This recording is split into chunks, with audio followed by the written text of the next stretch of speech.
Hello friends, welcome to digital electronics video series. आज इस video में अपन देखेंगे हेक्साडेसिमल टू बाइनरी एनकोडर। ठीक है, अगर हमारे पास कोई हेक्साडेसिमल नंबर है तो उसको हम बाइनरी में कैसे एनकोड करेंगे, उसके लिए हमें सर्किट डिजाइन करना है। जैसा कि हम जानते हैं कि जो हमारा हेक्साडेसिमल नंबर सिस्टम होता है उसका बेस यानी रेडिक्स होता है 16।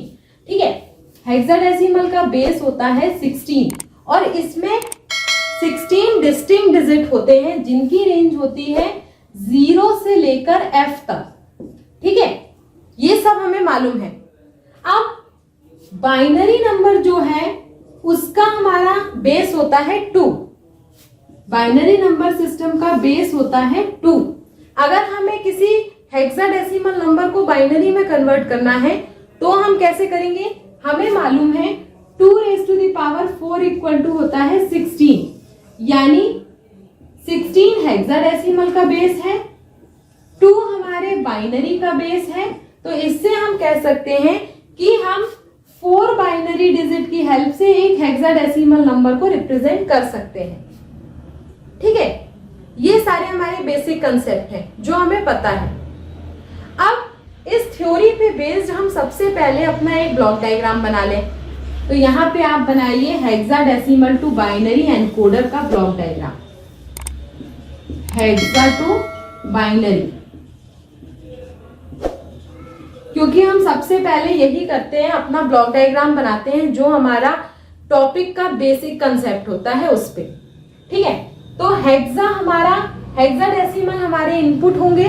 तो यहाँ पे 16 इनपुट होंगे हमारे पास, 1 2 3 4 5 6 7 8 9 10 11 12 13 14 15 और 16, जिनकी हमारी वैल्यू होगी 0 1 2 3 4 5 8 9 A B C D E F, क्योंकि हमें मालूम है हेक्साडेसिमल में 9 के बाद हम 10 को A लिखते हैं, 11 को B, 12 को C, इस तरीके से लिखते हैं। ठीक है, इन इनपुट के नाम मैंने दे दिए हैं I0, I1, I2, इसी तरीके से IA, IB, IC और IF। ठीक है, अब हमें मालूम है एनकोडर में एट अ टाइम एक ही इनपुट हाई होता है। तो अगर एक हेक्साडेसिमल नंबर को हमें बाइनरी में कन्वर्ट करना है तो कितने बाइनरी डिजिट चाहिए? हमें 4 बाइनरी डिजिट चाहिए। तो इसका आउटपुट क्या आएगा? इसका आउटपुट आएगा 4। ये आ जाएंगे B0, B1, B2 और B3। फिर से एक बार मैं आपको बताती हूं कि हमें हेक्साडेसिमल नंबर को बाइनरी में कन्वर्ट करना है। हमें मालूम है कि एनकोडर में एट अ टाइम एक ही इनपुट हाई होता है। तो मान लीजिए हमारा I0 हाई होगा, तो I0 को हम बाइनरी में कैसे एनकोड करेंगे? 4 बाइनरी डिजिट की हेल्प से। तो 4 हमारे आउटपुट आ जाएंगे और इनकी वैल्यू होगी 0 0 0 0। इसीलिए हमारे 4 आउटपुट आ रहे हैं, क्योंकि हम एक हेक्साडेसिमल नंबर को 4 बाइनरी डिजिट की हेल्प से रिप्रेजेंट करते हैं। ठीक है, अब अगर हमारा IF एक्टिव हाई हो गया तो हमारे आउटपुट की वैल्यू क्या आएगी? IF को हम कैसे एनकोड करेंगे बाइनरी में? 1 1 1 1। ठीक है, सिंपल। I9 को हम कैसे एनकोड करेंगे? 1 0 0 1। तो हर हेक्साडेसिमल नंबर को हम 4 बाइनरी डिजिट की हेल्प से रिप्रेजेंट करते हैं। इसीलिए यहाँ पे हमारे 16 इनपुट हैं और 4 आउटपुट है। ठीक है, ये कंसेप्ट आपका क्लियर हो गया। इसी से मैंने ये ट्रुथ टेबल डिजाइन कर लिया है। हेक्साडेसिमल नंबर हमारे इनपुट में है और बाइनरी हमारे आउटपुट में है। मान लीजिए हमारा I0 एक्टिव हाई होगा तो हमारे आउटपुट की वैल्यू क्या आएगी? 0 0 0 0। अगर हमारा I1 एक्टिव हाई होगा तो आउटपुट की वैल्यू आएगी 1 0 0 0। I2 हाई होगा तो 0 1 0 0। I3 हाई होगा तो 1 1 0 0। इसी तरीके से जैसे हम हेक्साडेसिमल टू बाइनरी कन्वर्जन लिखते हैं वो मैंने ट्रुथ टेबल बना लिया। अब इससे हम B0, B1, B2, B3 की इक्वेशन निकाल सकते हैं। तो निकालिए, B 0।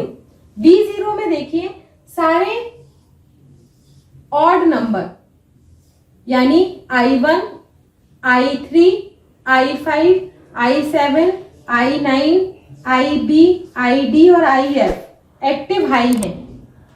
तो यहाँ पे आ जाएगा I1, I3, I5, I7, I9, I9 के बाद IB, DF, IB, ID और IF। ये इक्वेशन हम एसओपी फॉर्म में लिख रहे हैं, सम ऑफ प्रोडक्ट के फॉर्म में लिख रहे हैं, और कैसे लिखते हैं वो हमें बहुत अच्छे से आता है, क्योंकि प्रीवियस वीडियोस में हम यही देखते आ रहे हैं कि ट्रुथ टेबल से हम एक्सप्रेशन कैसे फाइंड करेंगे। ठीक है, आउटपुट में जहां जहां पे 1 है उन्हीं इनपुट कॉम्बिनेशन को हम यहाँ पे लिख लेते हैं। ठीक है, और उनके बीच में हम ऑरिंग करते हैं। सिंपल B1 में कहां कहां पे 1 है?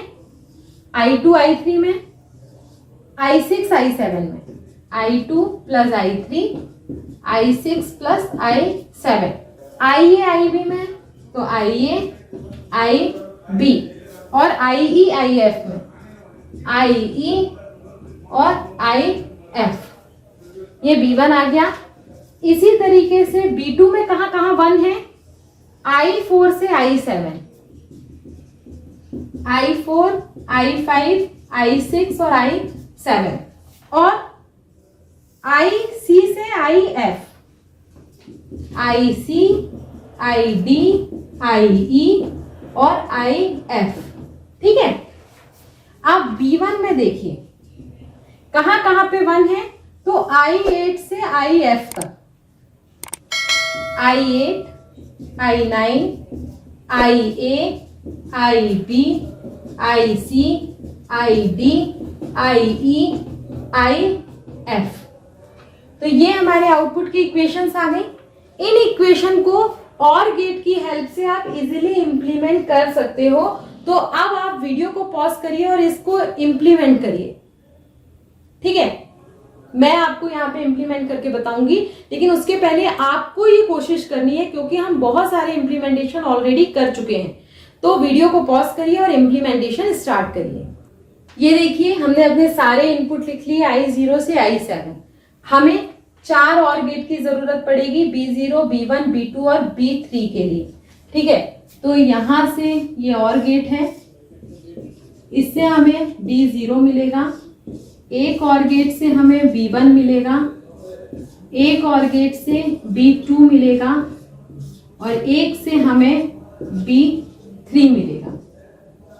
अब देखिए B0 का इक्वेशन है, और गेट में हमें I1, I3, I5, I7, I9, IB, ID और IF देने हैं।